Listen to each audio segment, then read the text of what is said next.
Well, it's time now for our Sunday specials. Now, the recent statement by United States Congressman Scott Perry accusing the United States Agency for International Development of funding non-governmental organizations for terrorism-related activities raises fresh concerns about government oversight and regulation. And TVC News' Joke Adisa has more on this. A wide range of non-governmental organizations and civil society groups operate in Nigeria. Many of them draw resources from foreign donors, running into millions of dollars. USAID is one of the leading donors, spreading its tentacles across the globe for support. The legal framework for non-governmental organizations in Nigeria is defined by provisions of the Constitution of the Federal Republic of Nigeria, 1999 as amended, as well as the federal and state laws. Mr. Chairman, in February, a ranking congressman in the United States, Scott Perry, stirred some controversy when he accused USAID of funding non-governmental organizations for terrorist activities, including Al-Qaeda and Boko Haram across countries. In Nigeria, the allegation resonated with the unabated killing of innocent citizens and kidnapping for ransom. In a report released on the 5th of March 2025 by the Global Terrorism Index, Nigeria recorded 565 terrorism-related deaths in 2024, indicating an increase in fatalities over the past 2 years. The House notes with grave concern. In the House of Representatives, a motion for an in-depth investigation into the allegation received members' support. We have thousands of people, young children, women, children that became orphans, women that became widows, living in IDP camps without future, without hope. This matter is a very, very serious matter that requires a special ad hoc committee, not just to investigate what the congressman have said, but to investigate all non-governmental organizations in Nigeria. In the previous assembly, a ranking member of the House of Representatives from Kaduna State, Sada Soli, sponsored a bill to streamline oversight responsibilities of the non-governmental groups. That effort was met with stiff opposition from the civil society community, which smelt a rat. In the 10th assembly, Mr. Soli revisited the bill, but it has not been able to scale second reading. The bill seeks to provide a central coordinating unit for the non-governmental groups for the purpose of accountability. For now, the NGOs are reporting to about 11 to 14 agencies, which shouldn't have been the case. There should have been one law that will govern them, that will organize them, that will manage them. We're not regulating them. We're trying to manage them, organize them. But how crucial is the allegation from Scott Perry in the Nigerian context? It is incumbent on the country and those that govern this country to know what they do, how much money do they bring, what kind of work do they do, is the work that they're doing, is it in tandem with our budget, is it in tandem with the culture and the tradition of those people? Some leading figures in the NGO and CSO community insist they are self-regulated enough.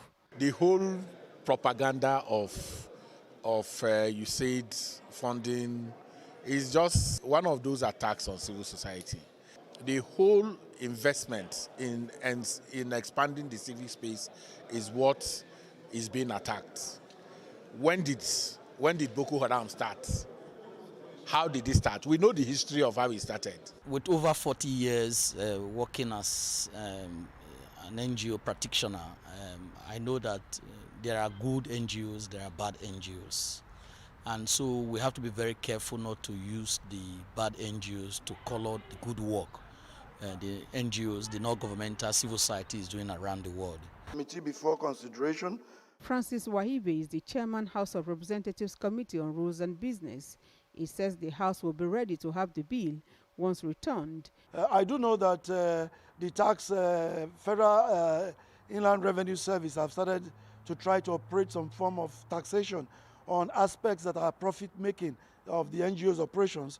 But more than that, there's a need for them to turn in their reports every year to the Corporate Affairs Commission And then there's a need for an arm of government to also look at that report, not just dump it there at CAC. As non-governmental groups and civil society community continue to wait with bated breath to see the direction to which the NGO bill goes, Nigerians will certainly want to see the extent to which Scott Perry's allegation has had a foothold in their country.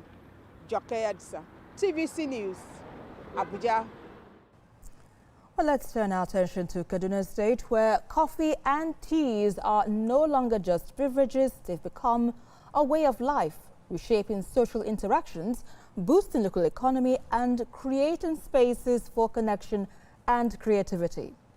In this report, we explore how Kaduna's growing love for coffee and tea is transforming the city one sip at a time. Senior reporter Lupe Asom brings us the story. Coffee is one of the world's most popular beverages, made from roasted coffee beans. Interestingly, it originates from Africa, specifically Ethiopia. Ethiopia leads coffee production in Africa, with the industry accounting for 30 to 35% of the country's total export earnings and generating over $1 billion annually. Meanwhile, Finland holds the title for the highest coffee consumption per capita, with the average Finn drinking around 12 kg of coffee per year. On a global scale, Brazil dominates coffee production, supplying about 37% of the world's total coffee output. Coffee has grown into a multi-billion-dollar industry, stimulating economies while becoming an essential part of daily routines worldwide. Packed with caffeine, it is renowned for its stimulating effect, making it a go-to drink for millions every morning. In Kaduna, a quiet revolution is brewing. Coffee is rapidly carving out a place in homes, offices and cafes. Coffee shops are springing up across neighborhoods, and an increasing number of people are making coffee an essential part of their daily ritual. Farouk, a video editor and tech enthusiast, is one of them. For him, no day is complete without a cup of coffee, and today is no exception. Natural blended coffee, that's why I come to this place. They have professionals, people who know what they are doing. You know, it's just original. Kaduna's coffee and tea culture is drawing inspiration from global trends, yet remains deeply rooted in local flavors and traditions. This cafe is just one of the many that have become a second home for Kaduna's coffee and beverage lovers. Baristas and tea brewers are experimenting with different ingredients to create unique blends that reflect Kaduna's identity. This fusion of global influence and local creativity is what makes the city's coffee and tea culture so special. With free Wi-Fi, cozy corners, and a carefully curated menu of expertly brewed coffee, these spaces are redefining how people socialize and work. Of course, not everyone is a coffee enthusiast. Many still prefer other beverages for various reasons. Doctor advised me to stop taking coffee because it gives energy quite alright, but it also makes you to take a lot of intake of water, and that also it's two ways. There is medical part, there is another thing that comes with coffee. So for the lovers of coffee, I'm not discouraging anyone from taking coffee. As coffee shops are thriving, another beverage is quietly making its mark: the locally brewed tea. Known as Arabian tea, this aromatic blend is gaining popularity, particularly in the evenings when residents gather to unwind. Okay, I think it's just a general feeling that comes with having it. It calms the nerves. It's just a way of relaxing, you know. Personally, here now with my friends, we're just having a meeting over the tea. So instead of going to a place where it's loud, and also you come where it's just something natural, where we take natural tea and then discuss. At first, there are some places in Kaduna, there's a place in Kaduna, but the tea is not so nice as this place, you know. So for me to come here, I think I was just passing to wash my car, and then I was like, oh, they're doing shy here. I was like, okay, let me try, and then I just got hooked. So it was like a mystery to me, and then I found this place. I was like, finally, thank God. Because I know there are a lot of places like this in Abuja. A lot of sit-outs like this in Abuja, and like open area, you can have fresh air, you know, not every time in an enclosed place. Faith, a tea vendor, has witnessed an exponential increase in demand for this tea. On a very good day, we can serve like 50 people. Yes. And those 50 people, some of them order in batches. Like somebody can order like 2-3 jugs, depending on how much they want to take to that night.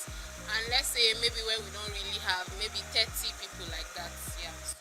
Faith's tea spot is just one of the many that have sprung up across the city. But for many, these gatherings aren't just about tea. They are about connection, relaxation, and a shared appreciation for healthy living. Like if I want to focus, like here is really serene, you know? If I want to focus, if I have work to do, like I'm here with my laptop, but it's charging inside. I normally sit here, drink tea, and walk. I do that a lot. And then normally, if I'm with my friends, if we're hanging out, we always go to a bar to watch football and drink alcohol and do other things, you know. But this is like a replacement. It's like a therapy for me. You understand? So it's like a therapy. It's like my personal therapy. But what makes this tea so special? Dr. Isaac Onche, a health expert, sheds light about the health advantages of these brews. Arabian tea is actually also a very good beverage, sort of beverage, which has become very predominant around Nigeria now. Actually, and one of the very strong components of Arabian tea, which is black coffee. It helps in antioxidant. It has an antioxidant effect. What that means is that free radicals from a lot of all these processed foods we eat now, that's very common, and as we become more exposed to Western societies and all of that, and just generally begin to process a lot of our foods and have them refrigerated. Sometimes they come with radicals that predisposes. If there's been an uptake of cancers around and malignancies. Of course, a lot of this we don't know exactly what the underlying causes are, but sometimes free radicals can lead to degeneration of cells. And what this does, this Arabian tea has an antioxidant effect. It breaks down these free radicals, it prevents them from destroying normal cells, so it's very helpful in that regard. Also, it helps with digestion, and it contains mint. Some of the mint in this Arabian tea, components of the Arabian tea, also helps in digestion. It also helps like improve immunity, boost immunity. So I've seen a couple of papers and all of that on this topic. So as to this regard, there's a lot more research going on this. There's a lot more people are doing a lot more studies to find the beneficial effect. But these are some of the effects that you could find publications on currently. Coffee is a stimulant. Usually, sometimes people take it to start their day, and sometimes also to keep them alert at night when they don't want to feel drowsy, because it works by stimulating your central nervous system. So you could just take a cup of coffee in the morning before going to work. It's quite helpful. It keeps you sharp and alert or as you go through the course of the day. But like every other substance, this can be abused. When taken in excess, the body actually does require rest. Like every other thing, it's only ideal to take in moderate quantities and just enough to keep your mind alert. Just a cup of coffee in the morning, it's great. Beyond beverages, these spaces are becoming hubs for meaningful conversations, discussions about social issues, community development, and even politics. The rise of coffee and tea culture isn't just benefiting cafe owners and tea vendors. It is also creating a ripple effect in the local economy. Spice sellers, honey producers, and other small businesses are seeing increased demand for their products thanks to the growing popularity of these beverages. Whether it's a bold cup of coffee to jumpstart the morning or a soothing cup of tea to relax in the evening, Kaduna's evolving beverage culture is bringing people together one sip at a time. This is becoming more than just a passing trend. It's a lifestyle that is here to stay. Lupe Asom, TVC News, Kaduna. And for more on this, I'm being joined by our correspondent, Lupe Asom. Lupe, I can imagine you would have had a taste of this Arabian tea you shared with us on the news right this moment. But talk to us now, this culture of tea, is it really a thing? Has it been in Kaduna for a long time, or it's a borrowed culture from the West? I know some African countries like Ethiopia brew, locally made coffee. Is it something that we have been having to have in our country, Nigeria, for a long time? What can you tell us? Well, good evening, Esther. I can let our viewers know that this evening I just took the cup myself, and I'm telling you that I'm feeling very, very happy at this moment. This is a culture that has been embraced. Of course, we usually had local tea vendors, usually called Meishai, but recently we saw a modification of this Meishai. They are now bringing in some of this Arabian tea, which is now made up of ingredients such as cloves, ginger, turmeric, which are actually spices that are very, very helpful to the body. I spoke to health experts. They spoke about the importance or the benefits of these ingredients that make up this local Arabian tea to the body. They said they are antioxidants, they are also anti-inflammatory, and they help the body cells fight against free radicals that we usually get from canned foods or other foods that may possibly lead to cancer. So this Arabian tea is serving a couple of purposes at the moment. So in the state, it is being embraced. If you go to Abuja, you see more locations where a lot of people gather.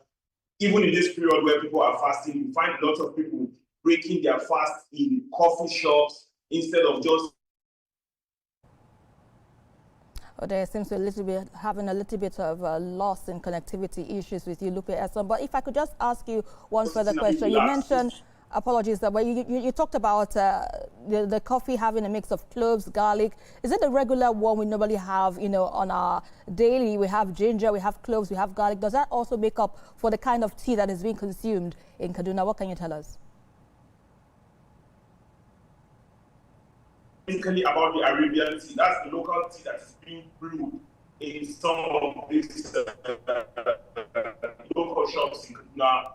They are actually made of these spices, talking of cloves, talking of turmeric, talking of ginger, coffee. I spoke to a health expert who said it's a very, very good stimulant. It's very good in the morning to stimulate the body. It keeps one active throughout the day. But then he now said it's good to take it in moderation. If it has the potential to be abused, but he warned against that. He said it will only be beneficial to the body if it is taken in moderation. So that is the rise in the consumption of these teas is now creating more opportunities for entrepreneurs, talking about baristas and tea vendors in the state. So it's a welcome idea, and more people are embracing it in the state. All right, and that's where we have to leave it for now. Thank you so much, Lupe Esson, for bringing us up to speed on the latest from your reports and the Sunday special on the teas in Kaduna. Thanks a lot.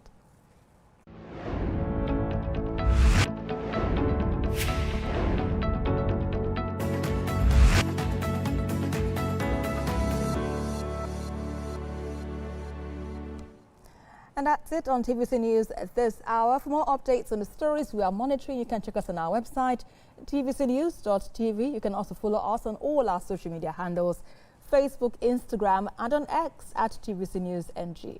On YouTube, we're also live at TVC News Nigeria. Many thanks for watching, and bye for now.